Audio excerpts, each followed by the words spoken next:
네, 우리 말씀을 보겠습니다. 열왕기상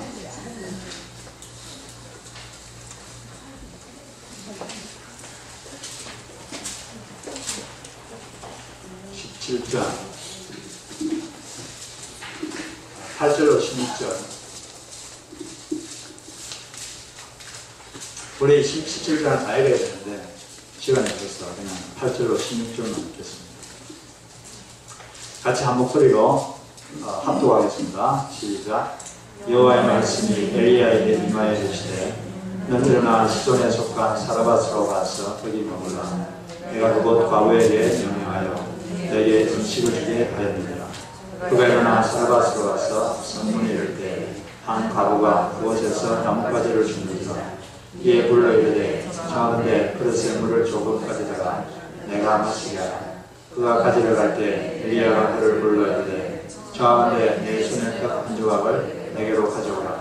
그가 이르되 당신이 하는 여호와께서 살아계심을 보고 힘쓰노니 나는 떡이 없고 다만 통에 가루 한 움과 병에 기름 조금 뿐이라. 내가 나뭇가지 둘을 주워다가 나와 내 아들을 위하여 음식을 만들어 먹고 그 후에는 죽으리라. 엘리야가 그에게 이르되 두려워하지 말고 가서 내 말대로 하려니와 먼저 그것으로 나를 그 후에 나와 내 아들을 위하여 만들라. 이스라엘 하나님 여호와의 말씀이 나 여호와가 발을 전까지 그 통에 가루가 떨어지지 아니하고 그 병에 기름이 없어지지 아니하리라 하시니라. 그가 가서 엘리야의 말대로 하였더니 그와 엘리야와 그의 식구가 여러 날 먹었으나 그가 그래서 엘리야를 통하여 하신 말씀같이 통에 가루가 떨어지지 아니하고 병에 기름이 없어지지 아니하리라. 기도하겠습니다. 하나님 감사합니다. 오늘도 귀한 날 이렇게 주님께 예배드리게 하시니 감사합니다. 하나님께서 이 시간 직접 우리에게 말씀해 주시고 성령께서 이 공간에 운행하여 주옵소서. 예수님의 이름으로 기도드립니다. 아멘. 오늘은 여호와께서 다스리신다 이런 제목으로 하나님 말씀을 나누겠습니다. 오늘 우리 읽은 본문을 통해서 우리가 다스리시는 하나님에 대해서 세 가지 메시지를 듣고자 합니다. 첫째는 여호와께서 다스리신다 이런 것입니다. 여호와가 다스리신다. 여호와가 다스린다 이 말은 여호와가 하나님이시다 그 말입니다. 여호와께서 참 하나님이시다 그 말이죠. 성경에서 하나님이라는 말은 이제 천지 만물을 창조하시고 다스리시는 유일한 분, 그분은 하나님이라고 이렇게 말합니다. 세상에서는 그냥 신이다 이렇게 말하는데 하나님은 다스리시는 존재죠. 오늘 우리가 읽은 이 말씀은 엘리야 선지자에 대한 말인데 엘리야 이 선지자는 엘리야라는 이름 자체가 여호와가 하나님이시다 그런 뜻이에요. 여호와가 하나님이시다. 여호와가 하나님이시다. 그러니까 이스라엘을 이집트에서 노예 상태에서 이끌어내시고 지금까지 인도하신 그 여호와가 하나님이시다. 참 하나님이시다.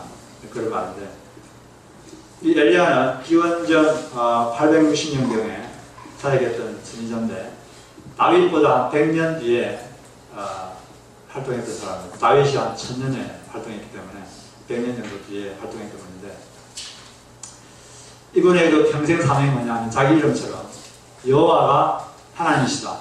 이걸 증명하는 게 그분의 사명이었어요. 네.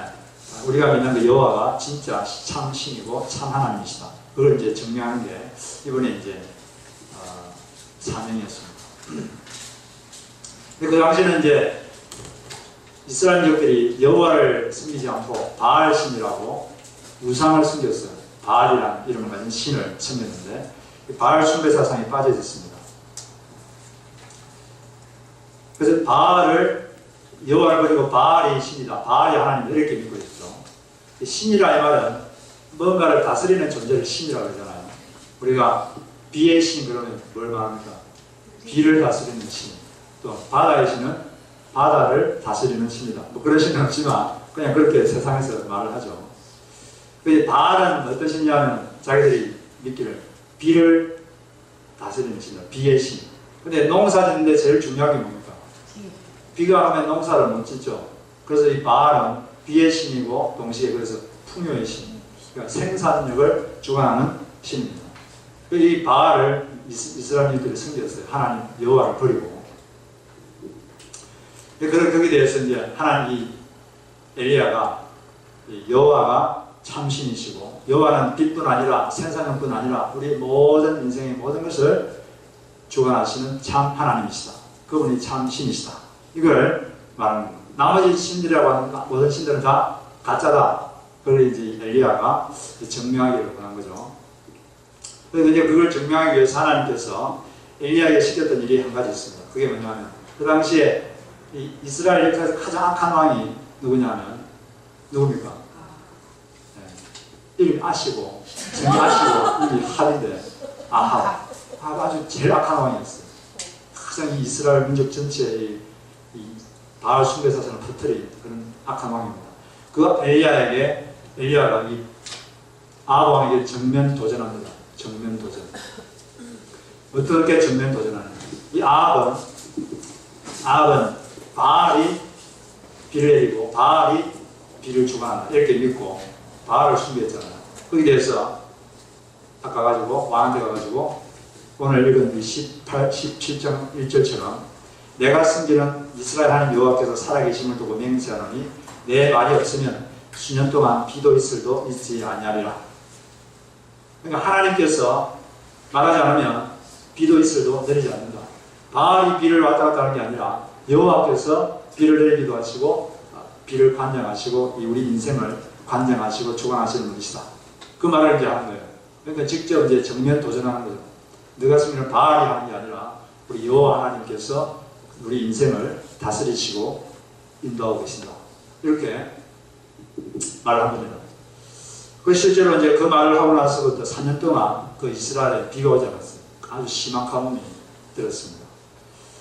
그러다가 이제 3년 후에 하나님께서 이 엘리야에게 네가 가서 다시 아합에게 말을 해라. 그랬어요. 말을 했어요. 그게 그냥 18장 1절에 나오는데 너는 가서 아합 왕을 만나라. 내가 비를 지면에 내리리라. 그 말씀을 이제 엘리야는 아합 왕에게 말했습니다. 하나님께서 이제 내가 비를 내리겠다. 가서 아합 왕에게 말해라. 그래서 이제 비를 내리게 했습니다. 3년 만에 비가 내렸어요. 가뭄이 없어졌죠. 이제 그런 과정에서 엘리야가 이스라엘 민족에게 도전하는 말이 있습니다. 그게 뭐냐면 열왕기상 18장 21절에 있는데 엘리야가 모든 백성에게 가까이 나아가 이르되 너희가 어느 때까지 둘 사이에서 머뭇하려느냐. 여호와가 만일 하나님이면 그를 따르고 바알이 만일 하나님이면 그를 따를지니라 하니 백성이 말 한마디도 대답하지 아니하는지라. 누가 이 세상을 다스리는지 확실하게 하라는 거예요. 바알이 하는지 아니면 여호와가 하는지 아니면 너 자신이 네 인생을 다스리는지 확실하게 하라는 거예요. 이거는 여기에 대해서 우리가 분명한 인식이 필요한 줄로 믿습니다. 많은 사람들이 하나님을 입으로 고백하면서도 마음 깊은 곳에 실제 내 인생은 내가 하는 거지. 하나님이 무슨 나 인생에 대단한 일을 하겠는가, 하나님이 무슨 좌지우지 하겠는가, 그런 마음을 갖고 있다면 참 슬픈 일이죠. 실제로 하나님께서 그 당시 이스라엘 민족들이 입으로는 하나님을 믿는다고 했는데 마음속으로는 믿음이 없었어요. 그런 이스라엘 민족에 대해서 이 스바냐라는 선지자를 통해서 이렇게 하나님이 말씀하셨습니다. 그 주보에 아모스가 되는데 아모스가 아니라 스바냐입니다. 스바냐 1장 12절에 제가 한번 읽어보겠습니다. 같이 한번 읽어보죠. 같이 시작. 그때가 이르면 내가 등불을 켜들고 예루살렘을 뒤지겠다. 마음속으로 주는 복도 내리지 않고 화도 내리지 않는다고 말하는 술찌꺼기 같은 인간들을 찾아서 바라겠다.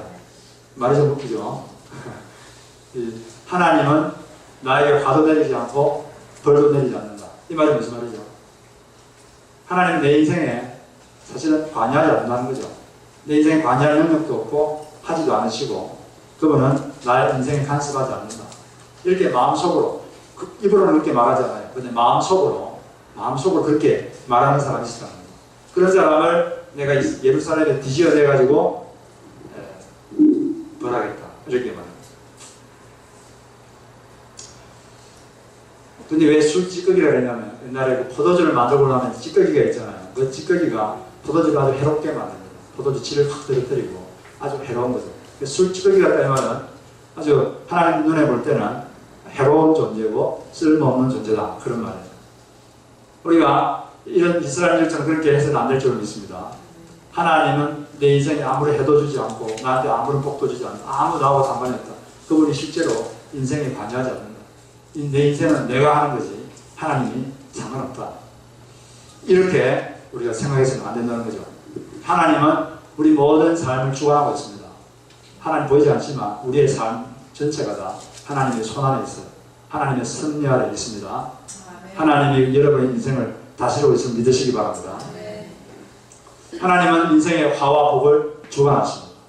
여호와께서 생과 사와 화와 복을 다 주관하시는 그분이 창조주시고 하나님이십니다. 내가 주관하는 게 아니라 하나님이 주관하십니다. 성경에 보면 영안이 열렸던 많은 사람들이 성령님의 감동을 받아서 바로 그 사실을 아주 힘차게 고백하고 있는 데가 몇 군데 있는데, 한나, 믿음의 인 한나가 이렇게 고백했습니다. 사무엘상 2장 6절 7절 보면 같이 한번 읽겠습니다. 시작. 여호와는 죽이기도 하시고 살리기도 하시며 수월에 내리기도 하시고 거기에서 올리기도 하십니다. 여호와는 가난하기도 하시고 부하기도 하시며 낮추기도 하시고 높이기도 하십니다. 다윗도 다음과 같이 말했습니다. 역대상 29장 11절 12절 보면 여호와여 주권도 주께 속하였사오니 주는 높으사 만물의 머리이시니이다. 부와 귀가 주께로 말미암고 또 주는 만물의 주제가 되사 손에 권세와 능력이 있사오니 모든 자를 크게 하심과 강하게 하심이 주의 손에 있나이다. 이 말씀을 그대로 믿으시기 바랍니다. 내 느낌이나 내 경험이나 안 그런 것 같다 이게 아니라 성경에서 그렇다 그러면 그런 거예요. 성경에서 그렇게 진술하면 이게 사실이구나. 이걸 믿는 게 믿음입니다. 여러분 느낌을 믿지 마세요. 지금까지 내가 살아보니까 나는 아닌 것 같다. 그건 여러분 생각이지 실제 그런 게 아닙니다. 하나님은 내가 알게 모르게 우리 인생을 다스리고 계시고 우리 삶을 이끌고 계십니다. 그것이 진리입니다. 어느 날 사탄이 그가 거느리고 있는 쫄병들 중에 예언자 한 명을 불러서 지시를 했습니다.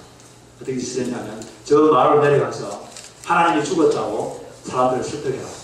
이렇게 지시를 드렸어요. 그래서 그 사단의 예언자가 명령대로 그 마을에 내려갔습니다. 그래서 사람들이 어떻게 사나 이렇게 골목을 다니면서 지켜봤어요. 지켜보니까 사람들이 온종일 싸움질하고 죽이고 사기치고 죄 짓는 일에 여념이 없습니다. 그리고 입으로는 하나님 믿는다는 사람들도 늘 한숨만 푹푹 쉬고 염려, 걱정, 근심이 떠나질 않습니다. 휩싸여야 하는 거죠. 그걸 보고 이 암흑의 예언자는 모든 강연을 지켜보고 나서 주인인 사탄에게로 돌아갔습니다. 그래서 사탄이 왜 이렇게 빨리 왔냐? 어떻게 다 설득을 했느냐? 물어보니까 이 예언자가 그렇게 말했습니다. 설득할 필요가 전혀 없습니다. 많은 사람들은 말로는 하나님을 믿는다고 하지만 하나님이 없는 것이나 똑같이 살고 있었습니다. 그들의 생활 자체가 하나님이 없다는 것을 말하고 있었습니다. 이렇게 말했다는 거죠. 사단이 이제 조롱하는 거죠. 우리가 이런 사단의 조롱을 받아서는 안 될 줄로 믿습니다. 마음에 확실히 믿으십시오.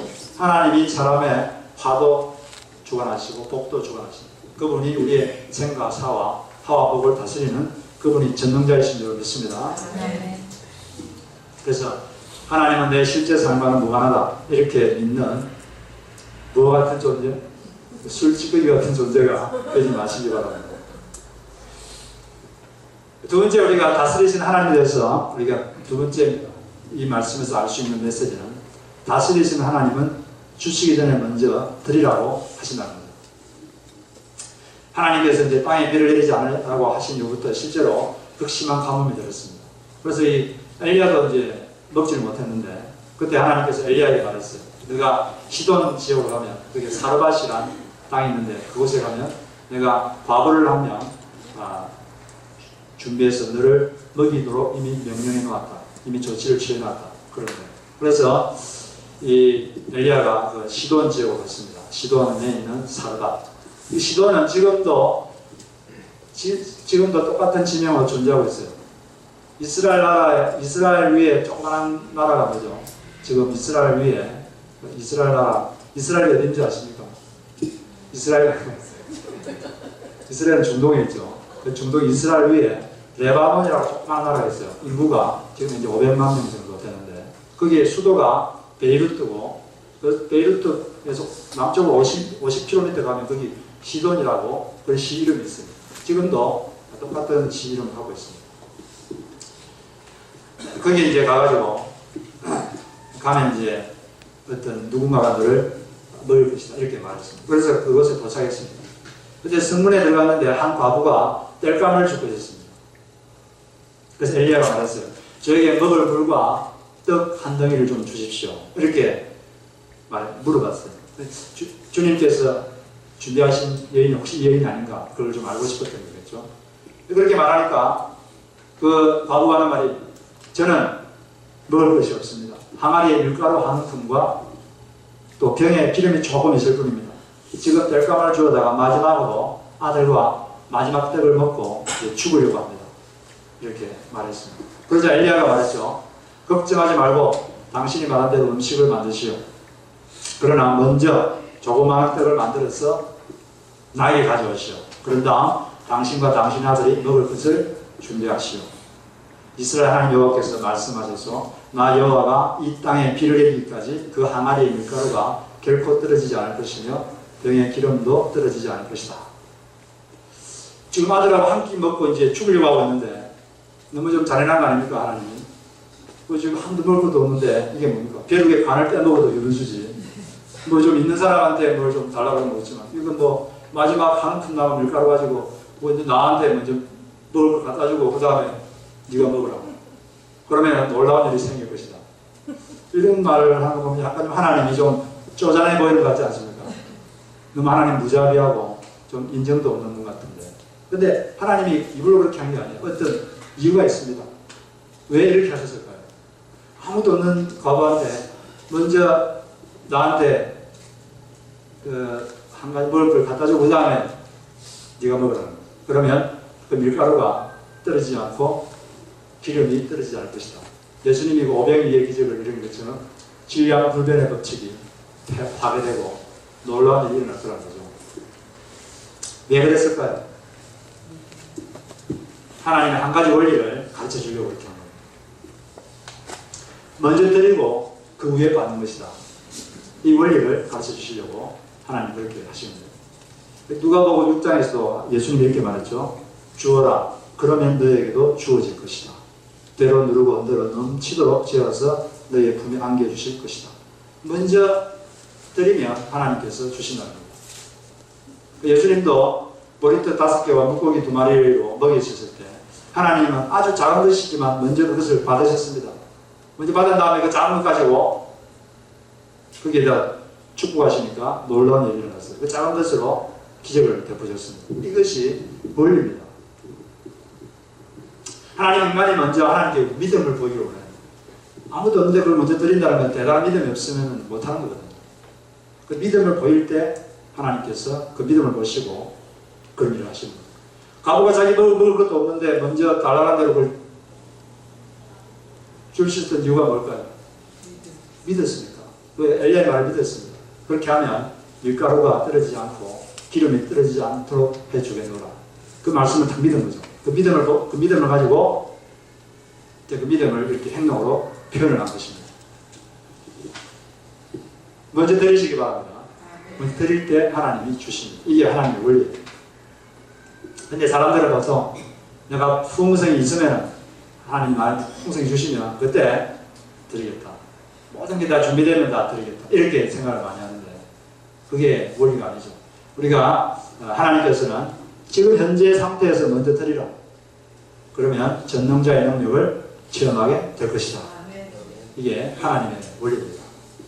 이걸 우리는 자연 세계에서도 볼 수 있죠. 이걸 농작의 법칙이다. 그렇게 말하는데 농사 지을 때 뭘 씨를 심어야 열매를 거두지 않습니까? 심지 않고 어떻게 열매를 거두겠어요? 이걸 먼저 심어야 거둘 수가 있습니다. 그래서 고린도서 9장에도 이것이 곧 적게 심는 자는 적게 거두고 많이 심는 자는 많이 거둔다는 말이로다. 심는 건 버리는 게 아니죠. 심는 것과 버리는 건 다른 거죠. 네. 심는 건 버리는 게 아니죠. 심는 것은 앞으로 이 심어 놓으면 씨를 심어 놓으면 앞으로 열매가 맺힐 걸 보면서 심는 거예요. 제가 옛날에 어릴 때 농사를 좀 지었습니다. 네. 실제로 못 심기도 하고 감자도 심고 고구마도 심고 옥수수도 심고 다 심었어요. 근데 제가 농사를 지어보니까 제가 농사를 지은 건 아니고 우리 부모님이 하셨는데요. 옆에서 그대로 해보니까 감자를 하나 심으면 감자가 몇 개를 열릴까요? 20개. 네? 안 해보시면 모른다니까. 이거 직접 해봐야 돼. 이 감자는 한 개를 다 심는 게 아니라 눈을 하나 딱 잘라가지고 눈을 딱 잘라가지고 그 감자 사가지고 좀 오래 나오면 싹이 나죠, 그죠? 그걸 하나 딱 잘라가지고 그거 딱 심어놓으면 거기서 이게 막 솟아나요. 아니면 그게 싹이 안 났으면 하나를 잘라가지고 심어놓으면 거기서 싹이 나는데 거기 심으면 잘 나면 15개 나옵니다. 딱 조금 잘라서 한 15개 나오고 조금 더 작황이 안 좋으면 10개 정도 나와요. 그리고 저기 벼이삭 한 줄기에 이 배안이 몇 개 열리냐면 한 130알 정도 열려요.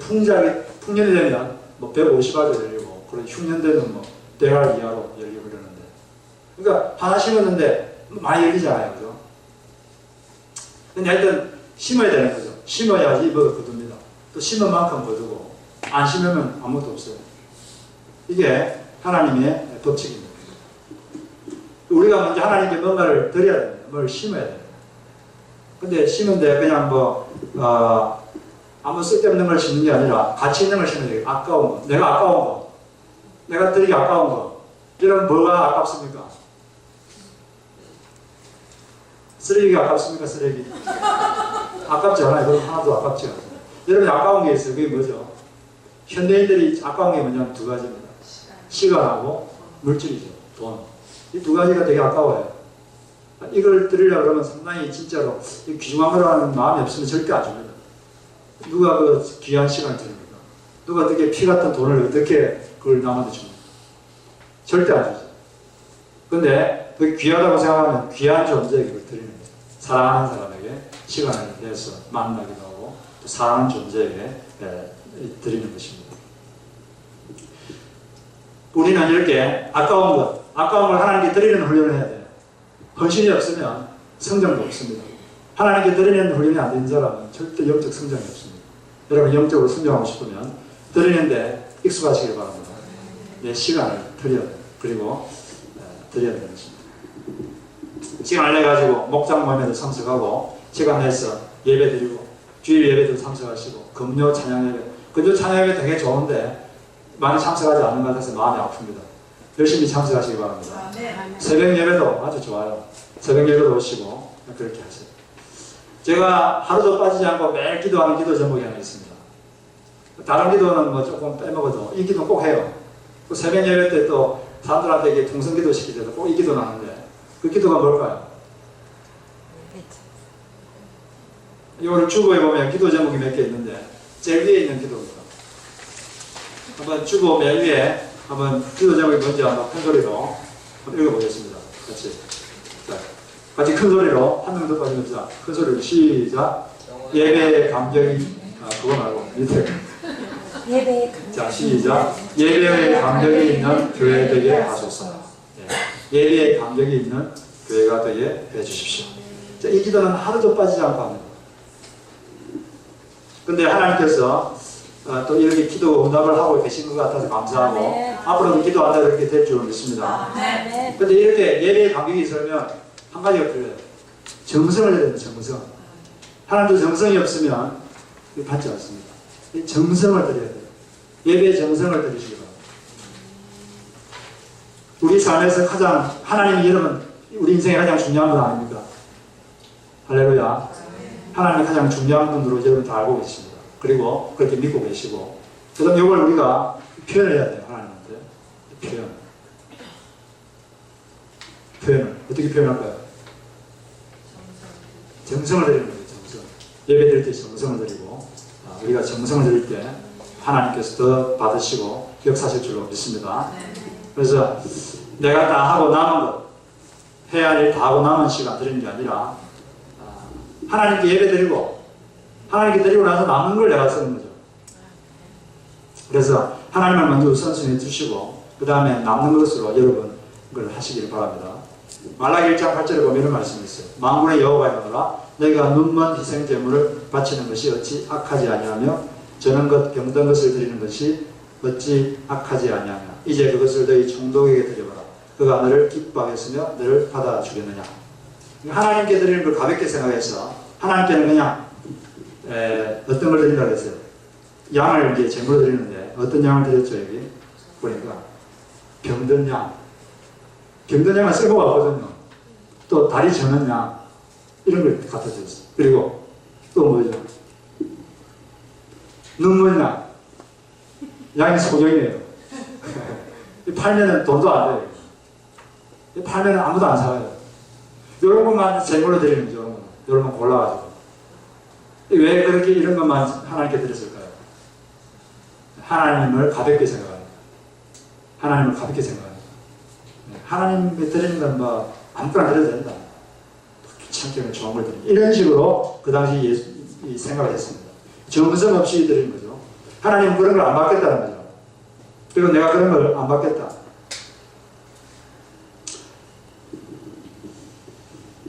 우리가 하나님 우리 인생의 중심이기 때문에 우리 귀한 것을 주님께 드려야 될 줄로 믿습니다. 우리가 예배가 중요한데 예배가 중요하기 때문에 어떤 예배, 어떤 교회 가면 예배 시간 되기 전에 벌써 줄 서서 기다려요. 왜 기다릴까요? 이렇게 마음의 준비도 하고 좋은 자리를 차지하려고. 근데 우리 교회는 워낙 자리가 많아서 그럴 필요가 없는데 근데 예배를 앞으로 그렇게 될 줄은 믿습니다. 그래서 뭐 그렇게 뭐 자리를 차지하려고 이렇게 줄 서서 기다릴 필요는 없고 그냥 예배가 사모되니까 줄 서서 기다리는 거예요. 어떤 교회는 반대되는 교회가 있어요. 어떤 교회가 비전이 있을까요? 줄 서서 기다리는 네, 줄 서서 기다리는 교회가 비전이 있겠죠. 네, 그런 교회가 되기를 바랍니다. 네, 그래서 우리가 예배 시간도 잘 지키시고 오늘 아주 다들 안 늦고 잘 오셨는데 또 특별한 사정이 있으신 분만 빼고 다 이제 예배 시간 제대로 오고 싶은데 이게 뭐 사정이 있어서 어쩔 수 없어서 또 이렇게 여러 가지 사정 때문에 이제 우리가 그러는 여러분 하나님을 사랑하는 여러분의 마음 하나님 그 마음을 이런 작은 것으로 잘 표현을 하시기를 바랍니다. 예배는 누구한테 드리는 겁니까? 하나님께 드리는 거죠. 예배 시간 하는 게 다 하나님께 하는 거예요. 헌금도 하나님께 드리는 거고 또 말씀도 하나님 말씀 듣는 거고 찬양도 누구한테 드리는 거예요? 누구한테 하는 거죠? 최혁재 집사님 드리라고 하는 거예요. 최 집사님 노래 안 부르면 또 슬퍼하니까요. 그런 거 아니죠. 우리가 최 집사님 인도에 따라서 다 찬양대가 돼가지고 한 분, 한 관객에게 드리는 것입니다. 그래서 이 예배 시간이라는 건 하나님과 약속이에요. 할렐루야. 옆에 분에게 예배 시간은 하나님과 약속입니다. 말해주세요. 예배 시간 하나님과. 그래서 우리가 그 저명인사를 만나러 갈 때는 약속 시간 안 어기죠. 네? 저명인사와 만난다. 저명인사, 송혜정 자매를 내일 만나겠다. 그러면은 시간 안 어기는 거거든요. 네, 저명인사를 만나면 항상 이렇게 그 전날부터 시간을 체크합니다. 몇 시. 그리고 몇 번이나 시간을 체크하고 또 가장 좋은 옷을 입고 또 어떻게 합니까?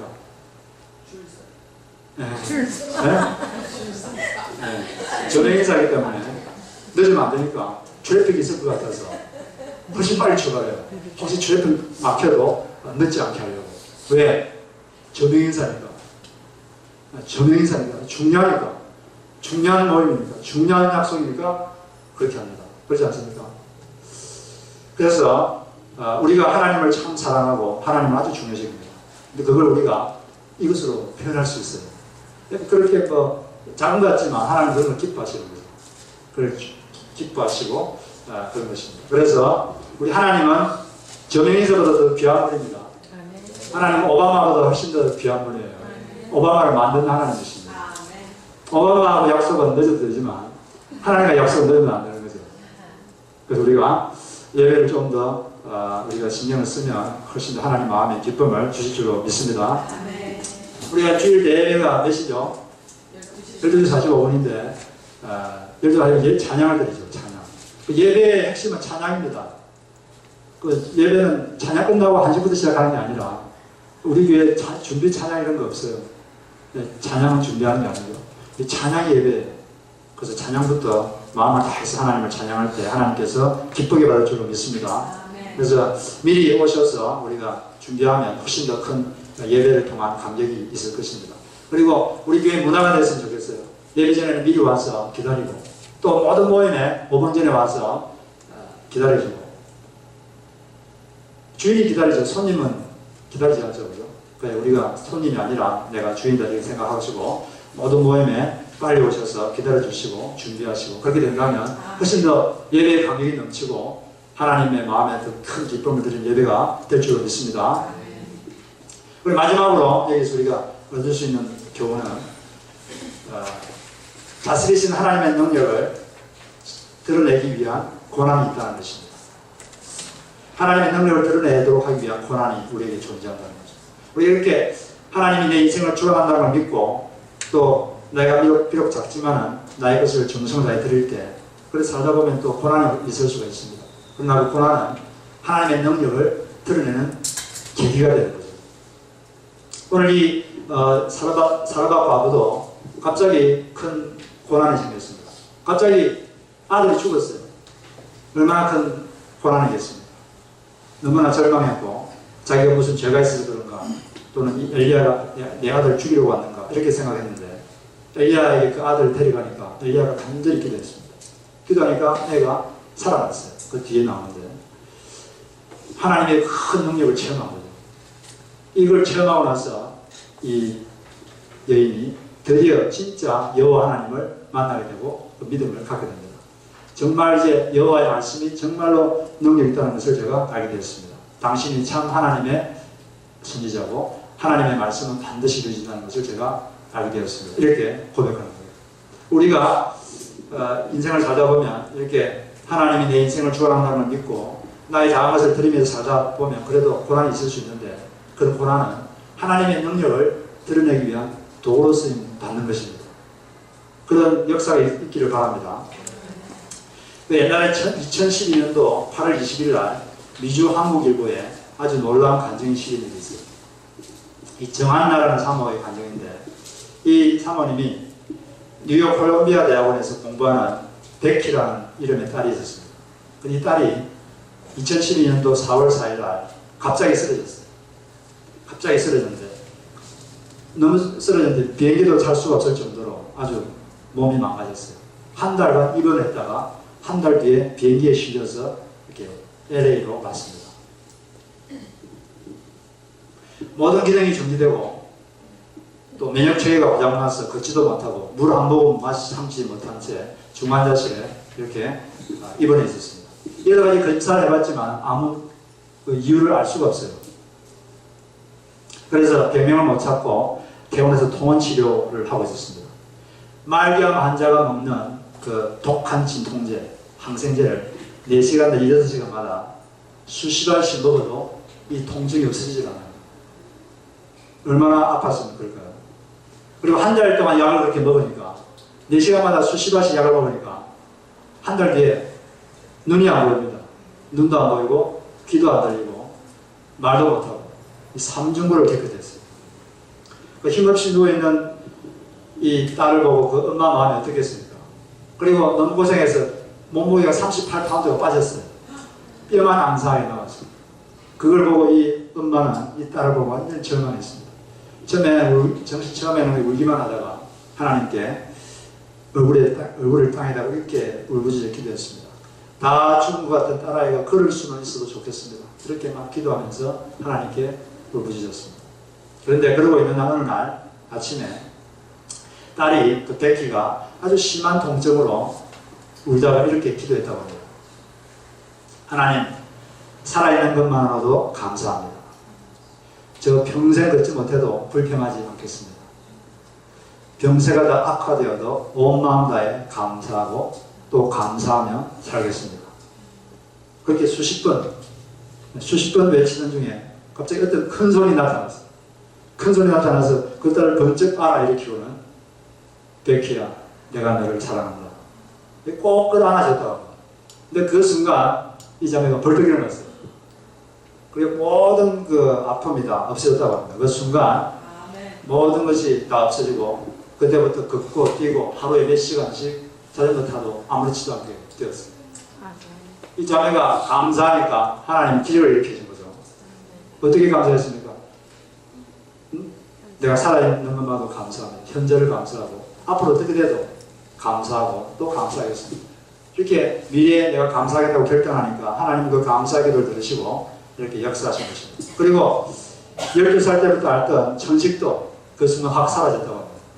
그리고 이 일을 경험하고 그 자매 그 백희는 평생을 내가 하나님께 헌신하겠습니다. 이렇게 결단을 하고 그걸 지켜보고 있던 많은 사람들이 자기 인생의 목표를 새롭게 정하게 됐다고 합니다. 그 사모님이 이렇게 그 감정해 보면 이렇게 끝을 내고 있습니다. 평생 감사하며 살겠습니다. 고난도 복입니다. 하나님께서 여러분 인생을 생사복을 주관하고 있는 것을 믿으시기 바랍니다. 하나님 안 계셔서 안 같지만 실제 그렇습니다. 여러분의 모든 인생은 하나님의 섭리 아래 있습니다. 하나님의 손이 여러분을 잡고 있습니다. 그 하나님께 여러분 작은 것을 드리시기 바랍니다. 아까운 걸 드리세요. 필요 없는 거 드리지 마시고 아까운 것, 주기 싫은 것, 그걸 드리실 때 하나님께서 심을 때 하나님의 놀라운 역사가 일어날 것입니다. 그걸 그렇게 사는 도중에 고난을 일어나면 그 고난은 하나님의 능력을 드러내는 도구가 될 거예요. 그렇게 인생을 사시고 하나님께 쓰임 받으시고 그렇게 사시기를 주의 이름으로 축복합니다.